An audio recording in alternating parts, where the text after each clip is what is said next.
All Yoruba sons and daughters in the diaspora, congratulations!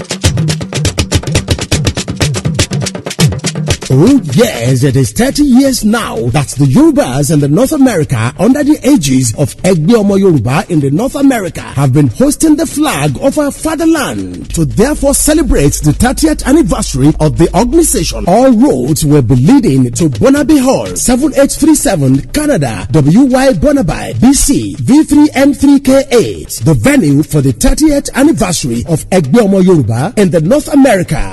National Convention in Vancouver with the theme Diaspora Engagement for the Development of Yoruba Land. A time to plant coming up between August 8th to 11th, 2024, with notable Yoruba dignitaries in the diaspora in attendance, especially from countries like USA, Canada, Southern American countries, and many more. At the 30th anniversary of Egbe Omo Yoruba in the North America, there is going to be a potpourri of cultural activities slated to celebrate the 30th anniversary. All and sundry are therefore invited to be a part of the epoch-making event. You can't afford to be left out. The 30th anniversary of Egbe Omo Yoruba in the North America. Be there. Announcers: Honorable Bishop Adejube, PRO, and Dr. Ayodeji Famuyide, President. Egbe Omo Yoruba in the North America. Yorubas, Omo Duduwa. We are honorable.